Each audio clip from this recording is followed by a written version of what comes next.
Abra por favor a sua Bíblia em Isaías 65, versículo 23. A palavra de Deus diz assim: não trabalharão debalde, nem terão filhos para a calamidade, porque são a posteridade bendita do Senhor, e seus filhos estarão com eles. Meus queridos, eu quis separar essa porção agora à noite para falar um pouquinho sobre as lutas espirituais. Eu vou falar um pouco de batalha espiritual. As lutas espirituais que nós temos quando a filiação é estabelecida. O alvo de Deus, quando você estuda as genealogias, se não me engano, na genealogia de Lucas, ele vai descrevendo filho de, diz o nome da pessoa e de quem que ele era filho, o nome da pessoa e de quem que ele era filho. Quando chega em Adão, diz assim: filho de Deus. O alvo de Deus é que nós tivéssemos um relacionamento de filho com Ele. O alvo dele sempre foi isso desde o Éden. Por isso que Adão é reconhecido na genealogia de Lucas como filho de Deus. Nós sabemos que, como nós nascemos mortos nos nossos delitos e pecados, nós sabemos que só pelo novo nascimento que nós nos tornamos filhos. Então todos nós nascemos como criaturas de Deus, mas não nascemos como filhos de Deus. Por quê? Porque o filho tem a natureza do pai. O filho tem a genética do pai. Como nós nascemos em pecado, nós temos a genética de Adão. Mas nós não temos a genética do Pai Celeste. É simples. Então nós nascemos com a inclinação ligada ao pecado. Ontem nós estudamos sobre a natureza da gente, essa natureza ligada ao pecado, e esse é quem nós somos pecadores. Por que uma criança peca? Porque ela é pecadora, então ela vai pecar, porque a natureza dela é uma natureza pecadora. Então o Senhor resolveu isso com a queda. O Senhor resolveu isso através do novo nascimento. O que é o novo nascimento? É quando nós conscientemente e voluntariamente confessamos a Jesus como nosso Senhor e Salvador e reconhecemos os nossos pecados. Então eu reconheço que eu sou pecador e que não há outro meio de chegar a Deus Pai senão através por esse bendito mediador chamado Jesus Cristo. Então essa experiência do novo nascimento faz com que seja plantada em mim uma semente, de acordo com 1 João 1,9. De acordo com 1 João, capítulo 1, não é o versículo 9. Diz que foi colocada em nós a semente divina. Então nós temos em nós a semente divina. Essa semente não é uma semente de um pé de alface. Apesar de que Deus criou o pé de alface. Não é uma semente de rúcula, que dá com 20 dias. Não é. É uma semente de um carvalho de justiça. Porque nós fomos plantados para Deus como carvalhos de justiça. Então nós somos como árvores para Deus. Um carvalho de justiça vai 30 anos para ficar assim. Mas ele dura centenas de anos. Então o propósito de Deus é que o que Ele faz em nós seja permanente. Então o Senhor vem pelo novo nascimento e planta essa semente, e essa semente vai desenvolvendo em nós ao longo do tempo, certo? O problema, meus irmãos, é que Satanás odeia, eu estou usando uma expressão forte, ele odeia os filhos de Deus. Ele odeia os filhos dos filhos de Deus. Satanás tem ódio de nós. E ele quer a todo custo nos destruir. Vou mostrar isso no texto bíblico. Satanás tem ódio dos nossos filhos. Por quê? Porque os nossos filhos são a posteridade bendita do Senhor. Eles são a testemunha da próxima geração. Quando Moisés foi até Faraó, Faraó tipifica Satanás.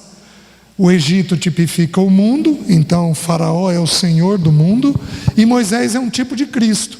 Ele vai até Faraó e diz: deixa sair o meu povo para que me celebre uma festa no deserto. E Satanás levantou 5 impedimentos. Ao longo das 10 pragas, Satanás levantou 5 impedimentos. O primeiro foi aumentar o trabalho dos pais, dos egípcios, dos judeus, dos israelitas, porque Satanás falou assim: estão ociosos, por isso é que dizem vamos e adoremos a Deus. Estão ociosos. Então a primeira estratégia dele é aumentar o trabalho. A segunda estratégia foi fazer o povo adorar a Deus dentro do Egito, ou seja, com as coisas do mundo. A terceira estratégia foi adorar a Deus na periferia do Egito, ou seja, não vades muito longe. E Satanás é terrível, ele vira e diz assim, Faraó, ali na boca de Faraó, ele diz assim: Moisés, vocês podem ir, só que vocês vão ficar aqui por perto, orai também por mim.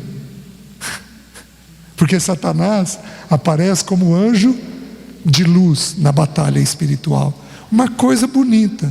Só que o quarto impedimento foi: vocês vão, mas os filhos ficam. O quinto foi o dinheiro, vocês vão, mas sem o dinheiro. Então ele sabe, Satanás sabe, que os nossos filhos são a herança bendita do Senhor, que eles estarão conosco. O texto bíblico está falando que nós não vamos trabalhar à toa. Nossos filhos não são para calamidade. Queridos, preste atenção: seu filho não é para o pecado, seu filho não é para o mundo, seu filho não é para os amigos do mundo, seu filho é para a igreja, seu filho é para o Senhor, seu filho é para ser santo, seu filho é para louvor e glória do nome do Senhor. Ele fez assim, e o Senhor move céus e terra para manter os nossos filhos assim. Você está me entendendo? Não importa o problema, não importa a luta, não importa o que ocorra com ele, nossos filhos são posteridade bendita do Senhor. Mas há uma batalha atrás disso. Como eu estou dizendo, Satanás se enfurece quando a realidade de filho existe. Quando você abra por favor em João 8,32. Em João 8,32 o texto bíblico diz assim: e conhecereis a verdade, e a verdade vos libertará. Certo? O que liberta? A verdade.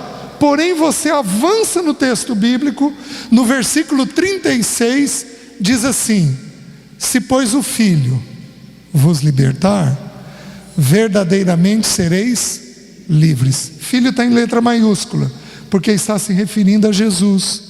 Meus queridos, olha o arranjo que o Espírito Santo de Deus fez. Lembra que a pena é de João, a mão é de João, mas a pena é do Espírito. O que ele está escrevendo vem da natureza do Espírito. Quem liberta, o texto bíblico diz que não é Jesus, que significa Salvador. O texto bíblico que não diz que é o Cristo, que significa o ungido, o Messias. O texto bíblico não diz que é o Senhor, Kyrios, aquele a quem todas as coisas e todas as pessoas pertencem. O texto bíblico diz que quem liberta é o Filho.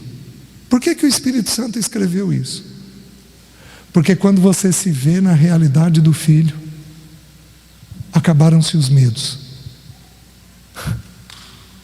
acabou-se a irritação, acabou a agitação. Você entra no santo e bendito descanso dele. Quando o Espírito Santo ganha o nosso coração de que nós somos filhos de Deus, guardados por Ele, que Ele é um Pai soberano, que Ele é um Deus amoroso, que Ele é um Pai cheio de poder, que Ele é um Pai que não tem um fio do meu cabelo que não esteja na conta dEle, que não caia um pardal sem que Ele o permita.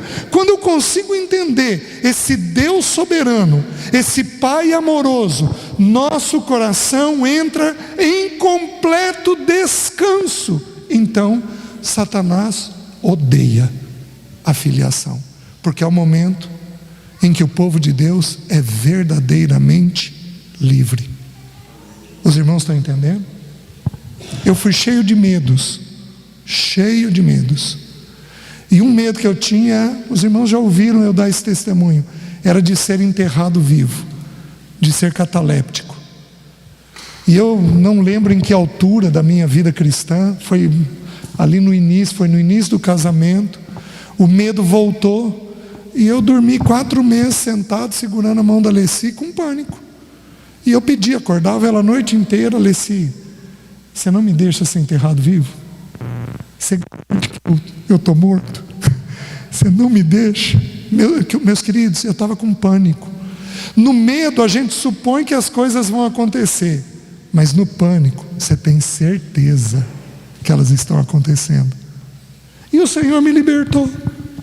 Mas olha como que Ele me libertou. Eu estava lendo o texto bíblico, e aí Lamentações diz assim: da mais profunda cova me lembrei do meu Senhor. Jeremias teve uma ocasião que ele foi colocado num poço de água, sem água. Imagina aquilo à noite. Aquilo era uma cova. Ele está se referindo a esse momento. Da mais profunda cova me lembrei do meu Senhor. O texto bíblico saltou. E aí o Espírito começou a falar: César, eu sou seu Deus nessa terra. Eu cuido, protejo e amparo você. Nessas palavras: Senhor, o Senhor cuida, me protege, me ampara. Eu tenho muita segurança na paternidade de Deus, meus queridos. Aí o Espírito Santo falou. Então Ele me colocou uma visão, que é a visão que eu tinha. Deu enterrado em profundo desespero. Então o Espírito Santo virou para mim e falou: César, qual é a diferença para mim 1,5 metro abaixo da terra? Eu sou teu Deus ali? Senhor, o Senhor é meu Deus. E aí Ele me pôs uma visão: eu enterrado vivo, em profundo descanso, porque Ele estava ali. Nunca mais tive o medo. Sabe como é que a gente resolve medo?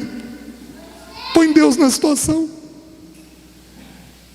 Sabe como é que a Bíblia ensina? Diz assim: não temais, eis que estou contigo.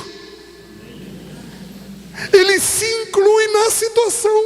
Quando Ele se inclui na situação, o medo dissipa, o medo vai embora. Satanás odeia que Deus Pai seja revelado aos nossos corações como Pai. Satanás odeia que eu faça o papel de um pai para os meus filhos, porque à medida que eu faço um papel adequado de pai para os meus filhos têm mais facilidade de compreender o coração de Deus Pai. Vocês estão entendendo? Nós homens somos um pequeno testemunho nesta terra de Deus Pai. As mulheres também fazem isso, porque Deus tem funções que são próprias da mulher. A mulher também faz isso, mas em especial nós, os pais, os homens. Quando nós damos um bom testemunho de paternidade aos nossos filhos, Deus Pai é levantado. Filipe entendia tanto da questão da paternidade de Deus que ele falou assim para o Senhor: Senhor, mostra-nos o Pai, e isto nos basta. Por que ele disse isso nos basta? Porque ele compreendia que se o pai é levantado como um pai, como um protetor, como um provedor, como um cuidador, o coração entra em profundo descanso. Os irmãos estão entendendo? Satanás não quer. Ele levanta o inferno quando não vem ele próprio. Lembra que Satanás tem 1/3 dos anjos caídos. Dos anjos que o Senhor tinha criado, 1/3 veio com ele. E ele não pode criar. Ele não é criador. Então esse é o número de anjos, de demônios que ele tem. Mas, meus queridos, ele faz estrago quando ele quer. E aí eu quero mostrar para vocês 2 vezes em que a voz do Pai foi revelada ao Filho. E o que ocorreu nessas 2 vezes? Vocês estão entendendo? O primeiro está em Mateus capítulo 3. Abram lá, por favor. As 2 vezes em que a voz de Deus Pai foi ouvida. Existe uma terceira vez, mas essa apenas Jesus ouviu. Os discípulos pensaram que foi um trovão, se não me engano lá em João 12. Mas essa vez aqui foi ouvida por todos.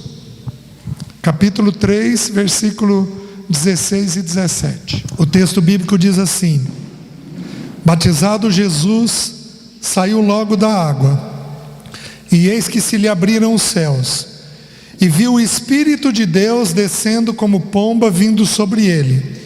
E eis uma voz dos céus que dizia: este é meu Filho amado, em quem me comprazo.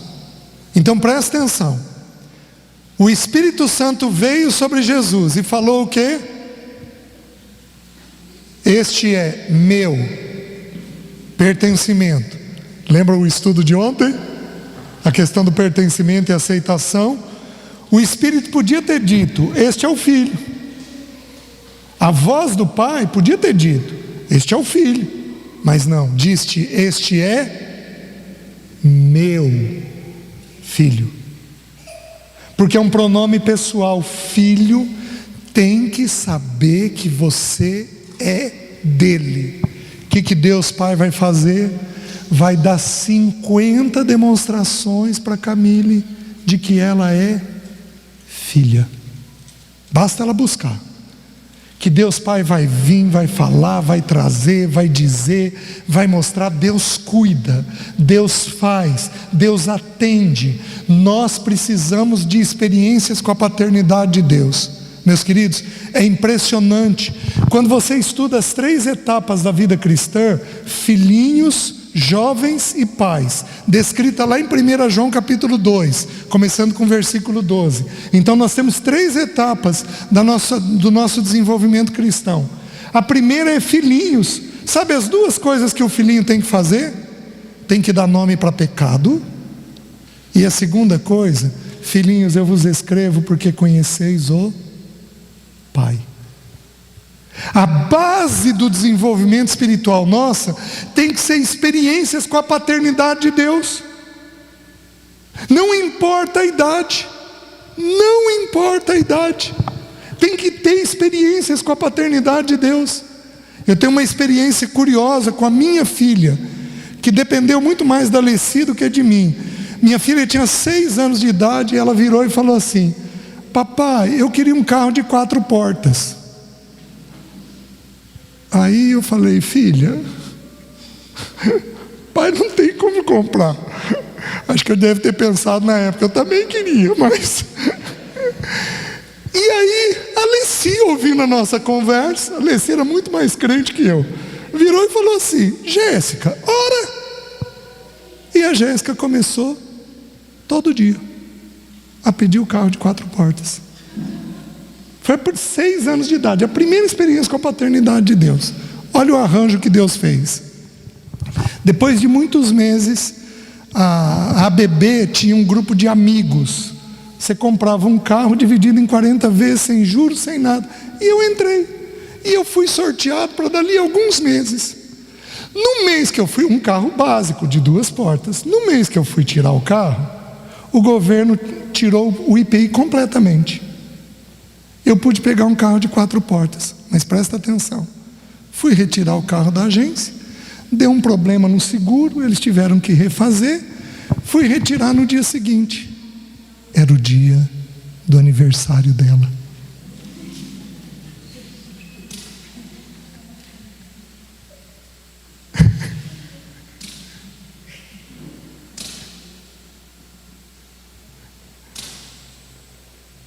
gente precisa ter experiências com a paternidade de Deus. Desde cedo. Desde cedo. Eu estava no meu primeiro ano de vida cristã. Eu estava na faculdade. Eu comia no bandejão do restaurante universitário. Tinha tido uma greve. O pessoal não conseguiu o salário que queria. Todo mundo voltou a trabalhar. Eu fui comer lá naquele dia com uma fome. Eu andava 2 horas por dia. Eu já tinha esse tamanho, mas com uma fome. Aí o pessoal que serviu tão pouco. Foi a primeira vez, meus irmãos, eu não tinha noção do que eu estava fazendo. Eu já estava com 1 ano de vida cristã. Eu virei, orei e falei assim: Deus, que vontade de comer um pouco mais de carne. A menina que estava do meu lado virou e falou assim: moça, eu não quero a minha carne, você quer?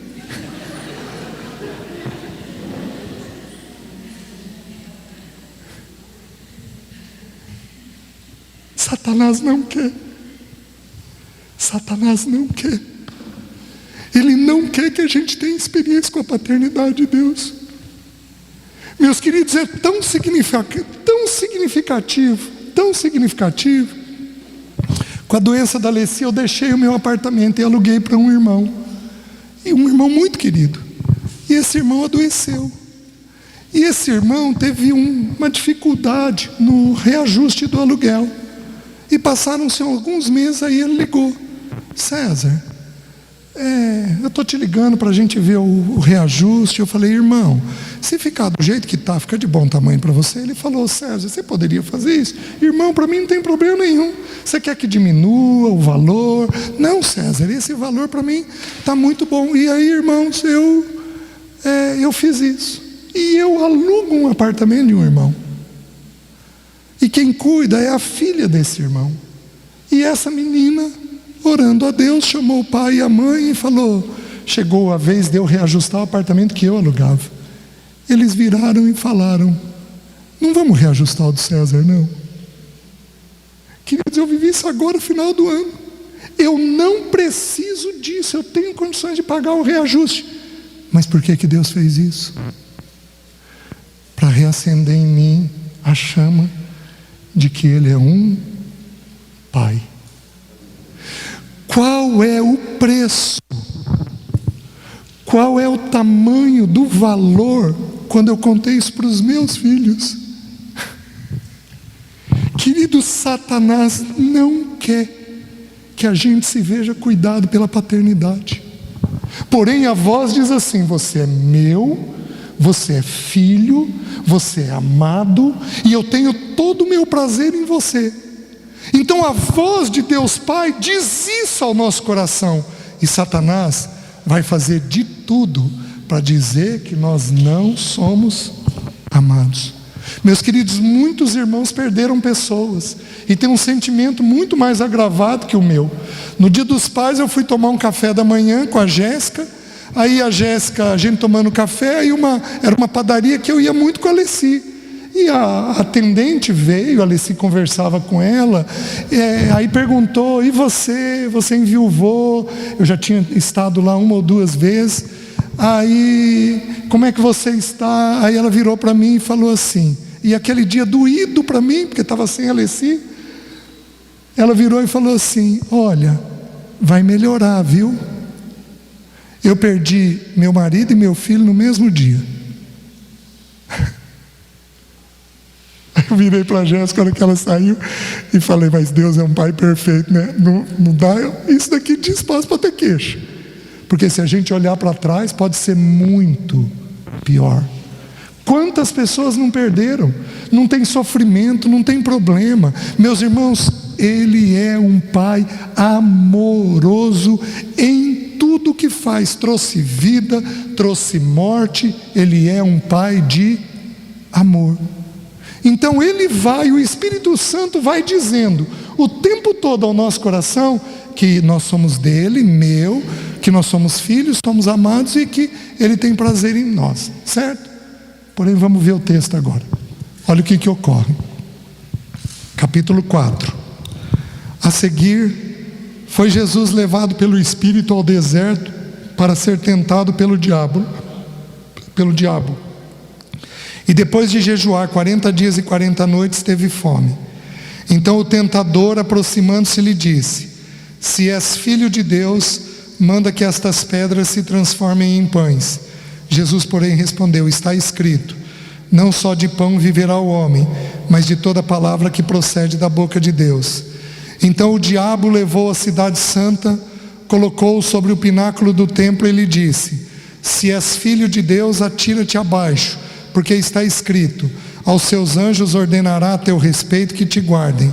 Eles te susterão nas suas mãos, para não tropeçares em alguma pedra. Respondeu-lhe Jesus: também está escrito, não tentarás o Senhor teu Deus.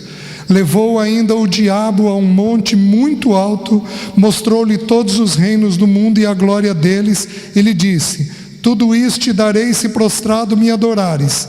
Então Jesus lhe ordenou: retira-te, Satanás, porque está escrito, ao Senhor teu Deus adorarás e só a Ele darás culto. Com isso o deixou o diabo, e eis que vieram anjos e o serviram. Queridos, o texto ensina que Jesus foi tentado em 3 coisas: transformar pedras em pães, pular do alto do pináculo e prostrado adorar Satanás. Mas quando nós estudamos, o Senhor foi tentado em 4 coisas. Por quê? Porque as duas primeiras começam assim: se és filho. O que a voz do Pai tinha acabado de dizer? Este é meu filho. Então presta atenção. A primeira batalha espiritual que nós temos é de levantar a nossa filiação com Deus. É a primeira batalha. Satanás não quer que nós nos vejamos filhos de Deus. E ele vai usar as mesmas 3 tentações que usou com o nosso Senhor. Qual é a primeira? Nós vamos ter necessidade. O Senhor teve fome. Então qualquer um de nós aqui pode passar por momentos em que nós não vamos ter nem o básico. E isso pode gerar desespero no nosso coração. Meus queridos, dinheiro é uma coisa curiosa. Dinheiro muda de mão. O que é hoje pode não ser amanhã. Um pai rico não garante um filho rico, porque dinheiro muda de mão muito facilmente. Basta você fazer um negócio errado, às vezes você compromete todo um patrimônio. Para aqueles que têm o hábito de serem fiadores, que é um hábito que a Bíblia não estimula, isso é um perigo, de você comprometer às vezes todo um patrimônio seu. Então tem pessoas que podem dormir ricas e acordar pobres. Não é só isso. Pega a guerra na Ucrânia, na Síria. Quanto médico, quanto juiz, quanto empresário bem-sucedido, estável, com dinheiro, acordou, virou o ano de um jeito e no outro ano está completamente de outro jeito. Então, meus queridos, a riqueza, ela faz asas para qualquer um de nós. Ela pode fazer asas. Podemos consumir todos os nossos bens numa doença. Vocês lembram da mulher com o fluxo de sangue? Ela havia consumido quase tudo que tinha naquela doença. Meus queridos, para qualquer um de nós, rico ou pobre, nós temos a instabilidade da riqueza. O que é estável é a paternidade de Deus. Então nós precisamos ter experiências da provisão de Deus. A palavra pai significa provedor, nutridor, sustentador. A palavra pai significa isso. Então ele vai nos prover, ele vai nos nutrir e ele vai derramar sobre nós da graça e do amor dele, tudo aquilo que necessitamos. Mas não há milagre onde não há necessidade. O que Deus Pai vai fazer com você de vez em quando? Vai te dar uma necessidade, vai te dar uma dificuldade. Não olhe a dificuldade como dificuldade. Olhe o Pai atrás da dificuldade. Eu e a Alessi tivemos 2 experiências que faltou comida em casa. Acabou a comida. A primeira foi no primeiro ano de casamento. Então acabou o dinheiro e acabou a comida, né? E aí nós oramos de manhã: Senhor, meus queridos, Deus Pai faz cada arranjo, né? Nós fomos para o almoço, o trabalho pagava o almoço da gente, mas nós voltamos para casa sem a janta. Olha o que Deus Pai fez. Eu tinha um irmão que morava, tem um irmão que morava em Curitiba. Ele perdeu a lente de contato, veio até a cidade dos meus pais, a 100 quilômetros de onde a gente morava. E minha mãe era daquelas antigas que matava boi na fazenda e congelava o boi inteiro. Acho que muitas pessoas têm hábito de fazer isso. E minha mãe me mandou um isopor desse tamanho, com comida congelada. Quando eu e a Alessi chegamos em casa, estava o isopor. Aí nós pegamos um pedaço de carne rindo, a gente ria à toa, cortamos aquela carne congelada em bife, fritamos ela congelada mesmo, e rindo da providência do Senhor. Qual é o tamanho do valor dessa experiência? Quando você tiver uma necessidade, não desespere. Não desespere. Sabe o que significa a palavra diabo? Porque aqui não é usado Satanás, que é adversário no hebraico, no grego. Sabe o que significa a palavra diabo no grego? Maldizente. Então ele vai sussurrar na sua orelha para você maldizer ou alguém ou alguma coisa. Mas que droga, olha o meu marido, que negócio foi fazer, agora está faltando dinheiro, olha o jeito que a gente está. Ele quer que depositar em você da natureza dele. Não critique, não amaldiçoe, não tenha essa atitude. Tenha uma atitude de orar ao teu Pai, porque o teu Pai é poderoso para prover o que você tiver necessidade. Você está entendendo? Porém, Satanás faz o quê? Quando não temos o básico. Será que você é filha? Pensa bem. Mas pensa bem. Se você fosse filha, você ia estar nessa necessidade? Então ele se levanta espiritualmente contra a gente. O Espírito Santo quer comunicar a filiação, e ele quer, através das circunstâncias, mostrar que não. Satanás fez a mesma coisa com Jó. Então Deus chamou Satanás e Deus falou: você observou meu servo Jó? Homem íntegro, reto, temente a Deus e que se desvia do mal. Satanás diz assim: também, o senhor encheu ele de coisa boa, tira as coisas boas. Tá bom, pode tocar em tudo que ele tem. No mesmo dia ele perdeu todos os filhos e todos os bens. Como que você reagiria? E ele respondeu, Jó respondeu assim: o Senhor o deu, o Senhor o tirou, louvado seja o nome do Senhor. Satanás volta, Deus questiona: você observou meu servo Jó? Homem íntegro, reto, temente a Deus, que se desvia do mal?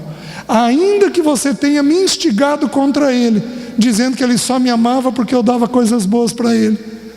E aí Satanás diz: pele por pele. E tudo que o homem tem dará pela sua saúde, pela sua vida. Tá bom, pode tocar na saúde dele, mas não toca na vida. Satanás não pode fazer nada conosco sem a permissão de Deus. Louvado seja o nome do Senhor para isso. Nada, mas ele é adversário. Ele é maldizente. Ele vai tentar, de tudo quanto é jeito e de tudo quanto é maneira, tirar essa realidade da paternidade de Deus. E Deus vira e diz: pode. E Satanás é tão hábil que manteve uma pessoa na vida de Jó. Quem foi? Agora você imagina uma mulher que perdeu todos os filhos, todos os bens, e que tem um marido doente. Dá para endoidar? Dá. ela vira, vendo o sofrimento dele, e diz o quê? Pede a Deus a morte. Chega. E aí ele diz o quê? Procedes como uma louca qualquer. Temos recebido o bem, não receberíamos também o mal, e em tudo isso não pecou. Meus queridos, nós temos que exercitar que Ele é bom como Pai para nos fazer o bem, mas Ele também é bom como Pai para gerar adversidades. Na adversidade, o amor de Deus Pai continua íntegro, inteiro. Então é a primeira experiência em que Ele questionou, quando nos falta coisas básicas. Mas aí tem a segunda experiência. Satanás leva ele até o alto do pináculo. Então o alto do pináculo tinha 138 metros. Então lá em cima, a catedral, se não me engano, lá de Maringá tem 130 metros. Então, um lugar muito alto, 138 metros, em andar vai dar quanto? 3, 30, 60, 90, 40 e poucos andares.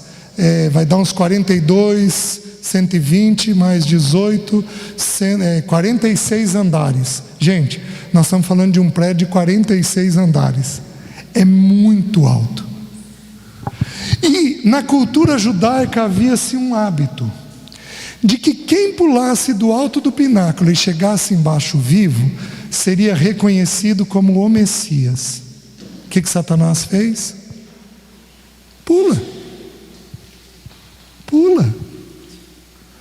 Busca a aceitação. Aonde que o Senhor está sendo tentado? Busca a aceitação. Se és filho, você vai dar ordem aos teus anjos para eles te guardarem em todo o teu caminho. E Jesus se recusa a ser aceito fora da vontade de Deus. Nós temos jovens aqui abaixo de 30 anos. Levanta a mão, por favor. Presta atenção. Você vai ser tentado a fazer coisas que os amigos querem. Não busca aceitação de um jeito inadequado. Você vai ser chamado para fumar um cigarro, usar uma maconha. Você vai ser chamado para uma bebedeira. Você vai ser chamado para um vídeo pornográfico. Você vai ser chamado para adquirir valores do mundo. Não busque aceitação fora do propósito de Deus. Não busque aceitação fora do propósito de Deus. Vocês estão me entendendo? Como a aceitação é um elemento muito básico no ser humano, Satanás quer nos tentar para que a gente seja aceito por pessoas que não vêm de Deus. Deus Pai vai te dar toda a aceitação. E aí, quando você for desprezado, rejeitado, ficar sozinho, Satanás vai fazer o que com a tua mente? Diabolos, maldizente. Mas você, hein? Se você fosse filha, você acha que você não teria um marido? Você acha que você não teria um namorado? Você acha que alguém não ia te amar? Tem aquele rapaz lá que quer te amar tanto. Tudo bem que ele é do mundo, mas é de uma família tão boa. Tem tanta disposição para te amar. Gente, ele é um maldizente, dizendo que na nossa dor, do desprezo e da rejeição, ele tem uma solução, que não a solução de Deus Pai. Vocês estão entendendo? Então, nós temos que entender que Ele vai levantar essa tendência dentro de nós de dizer que nós não somos filhos de Deus, porque não temos as coisas e porque somos desprezados e rejeitados. Vocês entendem? Certo. Primeira vez que a voz apareceu: este é meu filho amado, em quem tenho todo o meu prazer. E a segunda vez que a voz de Deus apareceu? Mateus capítulo 17. Abra lá, por favor. Versículo 1. Diz assim: Jesus está no Monte da Transfiguração. 6 dias depois, tomou Jesus consigo a Pedro e aos irmãos, Tiago e João, e os levou em particular a um alto monte. E foi transfigurado diante deles. O seu rosto resplandecia como o sol, e as suas vestes tornaram-se brancas como a luz. E eis que lhe apareceram Moisés e Elias falando com ele. Então disse Pedro a Jesus: Senhor, bom é estarmos aqui. Se queres, farei aqui 3 tendas. Uma será tua, outra para Moisés, outra para Elias. Falava ele ainda, quando uma nuvem luminosa os envolveu, e eis vindo da nuvem uma voz que dizia: Este é meu filho amado, em quem me comprazo. A ele ouvi. Ouvindo os discípulos caíram de bruços, tomados de grande medo. Aproximando-se deles, tocou-lhes Jesus, dizendo: Erguei-vos e não temais. Então eles, levantando os olhos, a ninguém viram, senão a Jesus. E descendo eles do monte, ordenou-lhes Jesus: A ninguém conteis a visão, até que o Filho do Homem ressuscite dentre os mortos. Mas os discípulos o interrogaram: Por que dizem, pois, os escribas ser necessário que Elias venha primeiro? Então Jesus respondeu: De fato Elias virá e restaurará todas as coisas. Eu, porém, vos declaro que Elias já veio e não o reconheceram. Antes fizeram com ele tudo quanto quiseram. Assim também o Filho do Homem há de padecer na mão deles. Então os discípulos entenderam que lhes falara a respeito de João Batista. E quando chegaram para junto da multidão, aproximou-se dele um homem que se ajoelhou e disse: Senhor, compadece-te de meu filho, porque é lunático e sofre muito, pois muitas vezes cai no fogo e outras muitas na água. Apresentei-o a teus discípulos, mas eles não puderam curá-lo. Jesus exclamou: Ó geração incrédula e perversa, até quando estarei convosco? Até quando vos sofrerei? Trazei-me aqui o menino. E Jesus repreendeu o demônio, e este saiu do menino, e desde aquela hora ficou o menino curado. Então os discípulos aproximaram-se de Jesus, perguntaram-lhe em particular: Por que motivo não podemos nós expulsá-lo? E ele lhes respondeu: Por causa da pequenez da vossa fé. Pois em verdade vos digo que se tiverdes fé como um grão de mostarda, direis a este monte: passa daqui para acolá, e ele passará. Nada vos será impossível. Mas esta casta não se expele, senão por meio de oração e jejum. Queridos, a voz aparece a 2ª vez. Vamos lembrar nas Escrituras: 2 na Bíblia é um sinal de urgência. A Bíblia explica a Bíblia. Lembra quando José foi interpretar o sonho de Faraó? José, se não me engano, no capítulo 42, ele diz assim: Faraó, o sonho é dúplice. Lembra que eram as vacas magras comendo as gordas, e as espigas mirradas comendo as crestadas, as fortes. Lembra? 7 anos de fome, 7 anos de escassez. José diz assim: Faraó, o sonho é dúplice porque Deus se apressa em fazê-lo. Na Bíblia, quando aparece 2 vezes, há uma urgência. O Espírito urge por falar aos nossos corações que somos dele, somos filhos, somos amados e que ele tem todo o prazer em nós. O Espírito urge com essa tarefa, certo? Só que aqui não foi o Senhor Jesus quem foi atacado, foi o filho de um homem. Então presta atenção: quando você estiver, você e seus filhos, encaminhados na paternidade de Deus, Satanás vai levantar problemas com os filhos. Ele vai levantar. Ele vai por um amigo, ele vai por um conceito, ele vai por uma estratégia, ele vai por uma necessidade, ele vai por um questionamento. Satanás é extremamente hábil em levantar nos nossos filhos problemas. Então, a mesma voz foi dita.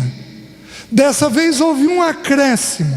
que está ligada à situação. O acréscimo diz assim: a ele ouvi. Por que está dito isso? Este é meu filho amado, em quem me comprazo, a ele ouvi. Por que está dito isso? Porque nós temos ali Moisés e Elias. Moisés representando a lei, Elias representando os profetas. Eu não sei se ocorre aqui, lá na nossa região tem disso. De vez em quando o povo passa um aperto, corre atrás de profeta. Não sei se vai ter aqui. Alguns poucos irmãos são muito coerentes. Deus usa alguns irmãos com profecia, com dons de discernimento. Deus usa alguns, mas meus queridos, temos que tomar cuidado com uma grande parte desses irmãos, porque às vezes não tem um coração bem tratado e bem adequado. Mas lá tem esse desespero, né? Parece que está indo procurar uma solução fácil. Vocês estão entendendo? E bastaria pôr o joelho no chão. Então Jesus está dizendo o quê? A lei, Moisés e os profetas estão resumidos hoje em Cristo. A ele ouvir. Fez sentido? Então tudo que a lei apontou, tudo que os profetas apontaram, está em Jesus. Ouçam o Filho de Deus. É neste Filho que eu quero que vocês se baseiem. E aí Jesus vira para os discípulos descendo e diz: não quero que vocês falem com ninguém sobre o que aconteceu até a minha morte. Olha que interessante. Verdade tem uma hora certa de ser dita. Nós não falamos a verdade a hora que a gente quer e do jeito que a gente quer. Verdade tem uma hora certa de ser dita. Jesus os proibiu de dizer isso para o grupo de 12, certo? Aí avança um pouco mais. Chega a um ponto em que Jesus se depara com um homem possesso, com um filho possesso de um espírito maligno. Na descrição de Lucas, a descrição de Lucas é uma descrição interessante, do mesmo episódio. Lucas diz que os discípulos que ficaram, porque subiram só 3 com ele no Monte da Transfiguração, e os discípulos que ficaram tentaram repreender o espírito maligno, e o espírito não saiu daquela criança. Então houve uma briga entre os fariseus e os discípulos de Jesus, e o pai da criança no meio daquela situação. Então quando Jesus chega, Jesus repreende a incredulidade deles. E lá, na descrição de Lucas, tem um versículo interessante, porque aqui diz assim: traze-me o menino. Lá diz assim: traze-me o teu filho. Nossos filhos serão levados ao pé do Senhor todo dia. Todo dia. Todo dia. Traze-me o teu filho. Os irmãos estão entendendo? Então é para nós levarmos os nossos filhos ao Senhor. E aquele homem, por que é um homem? Meus queridos, eu não sei. Por que não foi a mãe quem levou? Por que foi o pai? Por que não foi o pai e a mãe? Será que este homem era viúvo? Será que ele era sozinho? Será que havia uma caminhada muito grande, só ele poderia fazê-lo? Será que haviam outras crianças pequenas e a mãe tinha que ficar em casa? Mas, daqui nós tiramos um princípio. Problema com filho em casa é problema de quem em primeiro lugar? De homem. Porque somos nós quem temos que prover solução. Uma das formas de prover solução é ouvir a mãe das crianças. Querido, fala desse jeito, não diz daquele, ouve isso daqui, eu estou preocupado com tal coisa, toma cuidado com isso, porque mãe tem uma percepção de filho que pai não tem. Então, uma das soluções que o pai providencia é ouvir a mãe, certo? Mas é o pai quem chama isso para si. E essa criança estava possessa. Satanás odeia os nossos filhos. Ele não quer que os nossos filhos vão bem. Ele quer os nossos filhos afastados do Senhor. Ele quer os nossos filhos enfiados no mundo. Ele quer os nossos filhos com um monte de comportamento indevido. E nós temos que entender que no desenvolvimento da carreira cristã, para a gente ser tido como filho, Satanás vai se levantar contra nós e os nossos. Você está entendendo? O que o Senhor faz? O Senhor chama a criança e repreende o demônio que está nela. Esta criança em particular era uma criança possessa. Então o Senhor repreende o demônio. E aí os discípulos questionam: Senhor, por que nós não podemos repreendê-lo? O que o Senhor diz? Esta casta não se expele, senão por meio de oração e jejum. Meus queridos, alguém aqui tem hábito de jejuar constantemente, semanalmente? Meus queridos, essa tem que ser uma experiência da igreja. O jejum funciona para 3 coisas: aumentar o ouvido, a gente ouve melhor a voz do Senhor, está descrito lá em Mateus capítulo 9, se não me engano. O jejum serve para repreender Satanás, está aqui em Mateus 17, esta casta não se expele, senão por meio de oração e jejum. E o jejum serve para eleger os líderes da igreja, está descrito, eu acho que em Atos capítulo 13, quando os líderes da igreja foram eleitos e eles foram enviados. Então, o jejum serve de forma clara para essas 3 coisas. Não existe jejum de Daniel. Eu vou jejuar de Coca-Cola, eu vou jejuar de doce. Não existe jejum de Daniel. Daniel não comeu das comidas sacrificadas a ídolos, que eram condenáveis para os judeus. Aquilo é um posicionamento dele com o mundo, aquilo não foi jejum. É um jovem se posicionando com o mundo. Então esse jejum de Daniel que nos é ensinado não existe na prática. O que é o jejum? O jejum é, ao invés de alimentar a carne, eu vou alimentar o espírito. Então o tempo que você estaria tomando café, almoçando, jantando, se te for possível não trabalhar, você vai ter o período diante da palavra e da oração. Isso é o jejum. Existe um livro extraordinário do John Piper chamado Fome de Deus. Isso é o jejum espiritual. Então nós procuramos a Deus e nós jejuamos. O ouvido nosso aumenta, a percepção aumenta, o que a gente fala tem mais autoridade, tem mais efeito. Então nós lutamos melhor as batalhas espirituais em decorrência disso. Os irmãos estão entendendo? Então esse é o princípio. Esta casta não se expele, senão por meio de oração e jejum. Os irmãos aguentam mais uns minutinhos? Eu preciso falar 4 coisas aqui. Não vou demorar muito. Já tem 1 hora, quase que a gente está juntos. Deixa-me explicar algo para os irmãos. Então, Satanás se levanta de forma violentíssima contra a nossa filiação e a filiação dos nossos filhos. Ele se levanta de forma furiosa contra isso. Pois bem, meus queridos, a Bíblia descreve 4 pecados que são mais delicados na ação do diabo.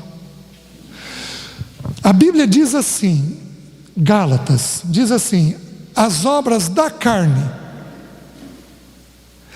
Nós temos 3 inimigos nessa vida: o diabo, o mundo e a carne. São os 3 inimigos que a Bíblia apresenta. Então, ora é com a carne, ora é com o mundo, ora é com o diabo. Nós temos esses 3 inimigos furiosos contra nós. Os 3 já estão vencidos. Os 3 foram destruídos na cruz do Calvário. A cabeça da serpente foi pisada. Cabeça é mando. Satanás pode para Camille, é hoje, te pego, Camille. Você vai ver uma coisa, ele não pode fazer isso.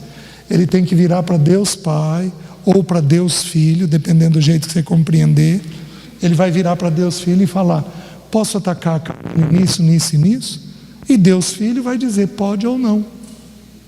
Se ele permitir, é porque ele tem um bom propósito naquele ataque que ela vai receber. Como a cabeça foi pisada, Satanás perdeu o mando. Os irmãos estão entendendo? No Velho Testamento era Deus Pai que tinha o mando.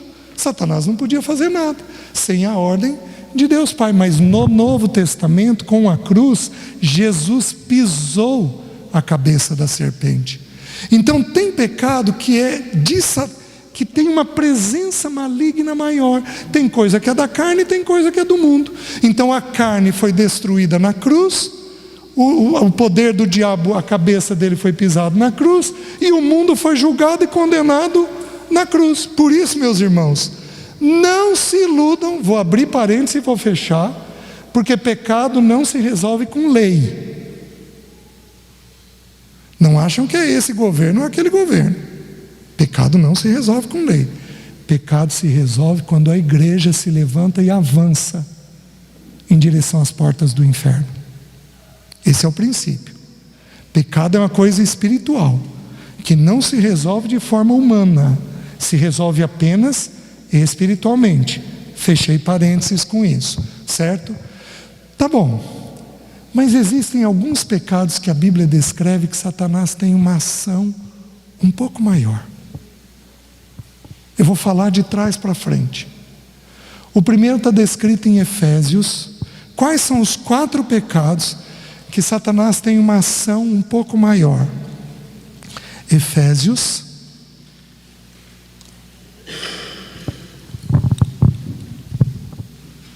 capítulo 4, versículo 26 e 27.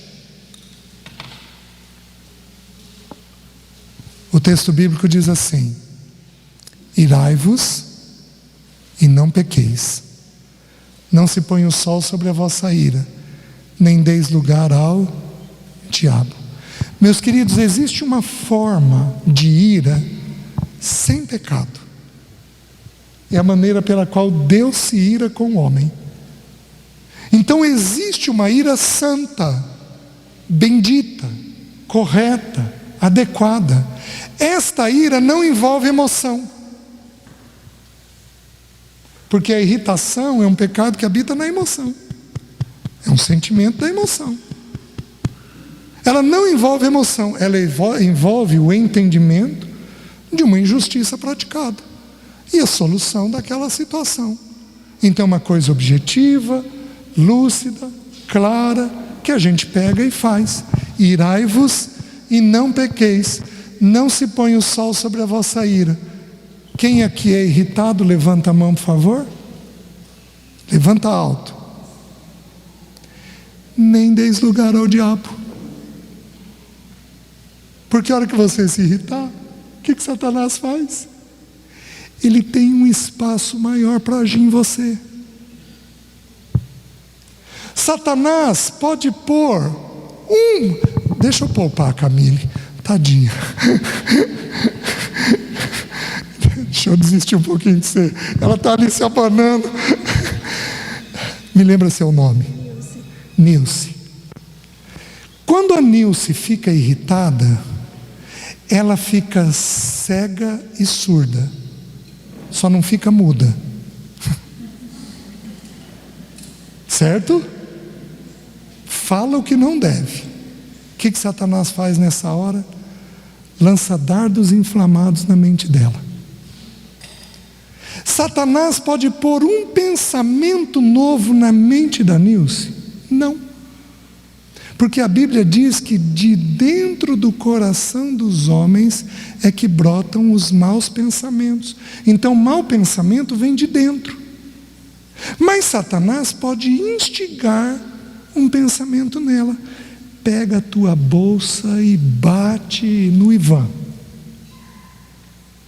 Digamos que este pensamento ela já teve. Então Satanás pode, na irritação, plantar pensamentos novos. Desculpa, eu falei pensamentos novos. Plantar pensamentos que ela já tem, mas que não estão naquele momento nela. Vocês estão me entendendo? Então isso ele pode fazer. Por isso que pessoas iradas são pessoas que têm profundo arrependimento das coisas que fizeram. Depois para e diz: meu Deus, como é que eu fui agir assim? Que tolice a minha, não podia, como é que eu fui falar isso? Por quê? Porque nem deis lugar ao diabo. Então a ira é um pecado que Satanás se aproveita dele. Então na casa não dá para ter ira, porque Satanás vai se aproveitar dessa situação na vida dos nossos filhos, certo? Segundo pecado que Satanás se aproveita, segundo aos Coríntios, capítulo 2,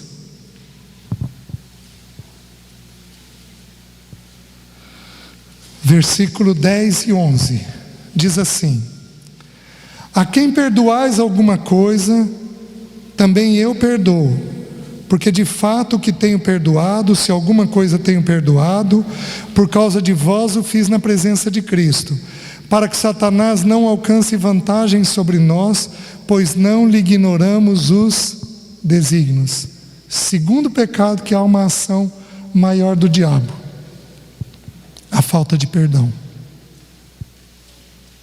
Na falta de perdão, Satanás alcança vantagem sobre nós. Vocês estão me entendendo? Quando você não perdoa alguém, o que você faz? Pensa e fala daquilo. Os mais discretos vão pensar muito. Os mais difíceis vão falar a respeito daquilo. Meus irmãos, eu achei que eu nunca teria problema com questão de perdão.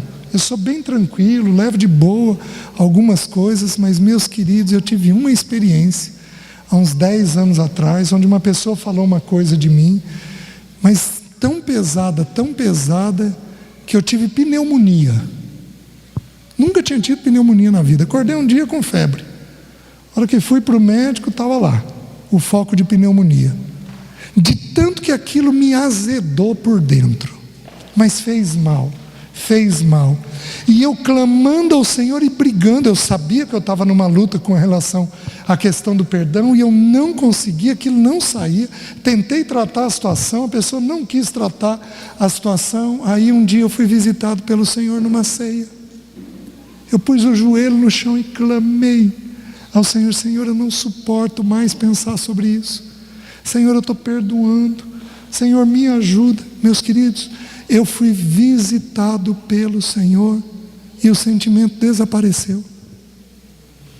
Aliás, esse é um tema que a gente precisaria uma hora estudar dentro da vida familiar, a questão do perdão, porque é um tema que, como nós estamos vendo, Satanás se apropria dele e se aproveita para que Satanás não alcance vantagem sobre nós.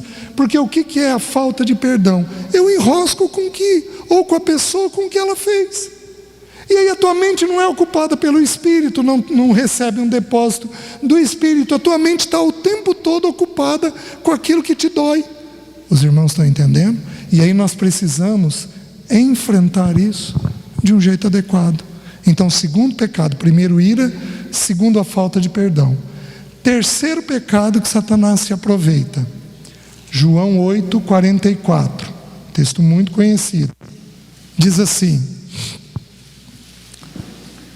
João 8:44: vós sois do diabo, que é o vosso pai, e quereis satisfazer-lhe os desejos. Ele foi homicida desde o princípio e jamais se firmou na verdade, porque nele não há verdade.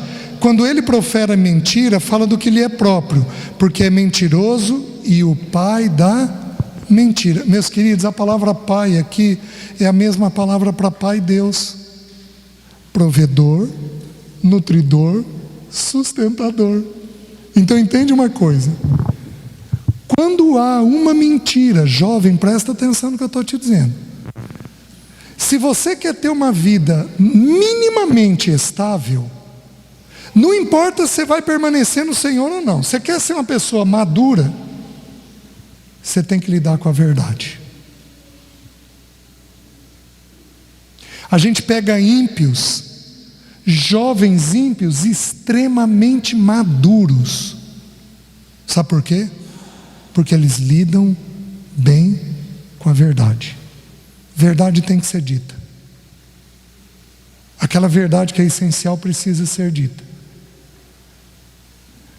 A segunda coisa que um jovem tem que fazer para ser um adulto equilibrado, não importa se vai ser crente ou ímpio, ele tem que saber lidar com a adversidade. Ele tem que saber ser pressionado e não despirocar, não endoidar. Ele tem que saber que quando o pai ou a mãe pedem alguma coisa, pai e mãe não pedem nada que seja ruim. Jovem, me responde, teu pai e tua mãe pedem alguma coisa que é ruim para você? Que não é boa? É óbvio que não. Então tem palavras que não combinam. Não papai, não mamãe, não combina. Porque via de regra eles não pedem nada de errado. Você pode não gostar, você pode não querer fazer, está no seu direito. Mas você não tem por que não obedecer. A diversidade é essencial para criar musculatura emocional para a vida. Senão você fica um sujeito fraco para a vida. Você está me entendendo? Satanás faz o quê? Ele vai fazer de tudo para você não falar a verdade. Eu sou um privilegiado. Eu não sei quantos exames de gravidez eu abri. Porque as pessoas não conseguem abrir para os pais. Abrem para mim. Não sei quantas vezes eu fui o primeiro a orar numa gravidez. O primeiro a saber, o primeiro a orar. Às vezes nem o namorado sabia disso. Então é um privilégio que eu tenho de poder conduzir aquilo bem, mas é uma tristeza que não foram os pais quem souberam daquilo. Então, verdade tem que ser dita para os pais. Você quer andar em Deus, você quer crescer em Deus minimamente, Deus é luz. Jovem, Satanás não vai querer que você fale a verdade. Ele vai achar 1 milhão de desculpas na tua cabeça para você não falar a verdade. Lembra que ele é provedor, nutridor, sustentador da mentira. Então neste pecado ele tem uma ação maior. Por quê? Porque ele provê, ele nutre e ele sustenta o jeito de você mentir. Ele vai criando estratégias na tua mente. É o único pecado que diz que ele é o pai. Por que que ele é o pai? Porque onde Deus está, a luz está. Onde a luz não está, Deus não está. Por isso que Satanás tem isso. Por isso que desde muito cedo nós ensinamos os filhos a lidar com a verdade. Desde muito cedo. A gente vai devagarzinho ensinando a lidar com a verdade. Certo? Terceiro pecado.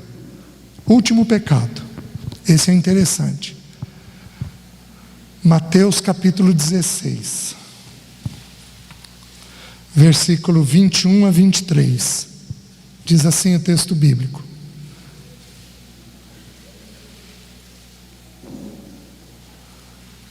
Desde esse tempo, começou Jesus Cristo a mostrar a seus discípulos que lhe era necessário seguir para Jerusalém e sofrer muitas coisas dos anciãos, dos principais sacerdotes e dos escribas, ser morto e ressuscitado no terceiro dia. E Pedro, chamando-o à parte, começou a reprová-lo, dizendo: tem compaixão de ti, Senhor, isso de modo nenhum te acontecerá. Mas Jesus, voltando-se, disse a Pedro: arreda de Satanás, tu és para mim pedra de tropeço, porque não cogitas das coisas de Deus, e sim das dos homens.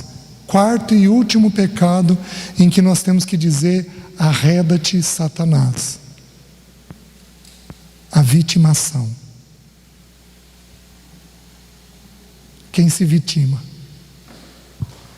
Quem tem autocomiseração, autopiedade. Vocês estão entendendo? Então presta atenção. Eu estou dirigindo na avenida, dentro da velocidade certa, e a Nilce atravessa a avenida e eu atropelo ela. Ela sai correndo no meio, não tem faixa, não tem nada, eu estou na velocidade certinha, ela sai correndo, eu atropelo ela e para tentar desviar eu bato numa árvore e dá perda total do carro. Deixa eu te fazer uma pergunta. Ela é vítima de mim ou eu sou vítima dela? Naquele momento, quem foi a responsável pelo acidente? Ela.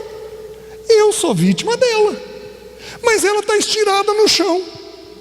Eu posso chegar lá: ó, mulher, você está doida? Olha o que você fez. Como é que você saiu assim? Olha o estrago que está meu carro. Você vai pagar o prejuízo. Você vai ver uma coisa: eu espero que você tenha seguro de responsabilidade civil. E aí você começa, por quê? Eu não posso fazer isso. Por quê? Porque vítima não pode ser confrontada. Vítima tem que ser cuidada. Eu vou ter que ir lá. Você está bem, minha filha? Fica deitada quieta. Já liguei para o SAMU está vindo, os bombeiros vão chegar. Não desespera, fica tranquila. Vítima não pode ser confrontada. Então por que o pecado da vitimação? Eu não mereço essa dor. O que o irmão fez comigo? Olha o que fulano falou. Olha como é que me trataram. Olha o desprezo. Eu não fiz para merecer isso. O pecado da vitimação está dizendo que Deus está errado na dor que Ele está gerando em você. Que Deus não é um pai amoroso. Que Ele não é um pai cuidadoso na dor que Ele está trazendo para você. E em última instância diz que você, minha filha, pobrezinha, é verdade, agir errado com você, mas perdoa, vira a página, toca para frente.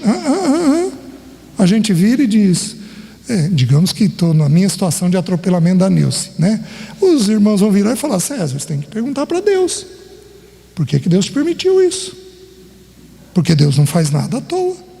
Então quando Pedro vira e diz: Senhor, o Senhor não vai morrer. Senhor, isso não vai te acontecer.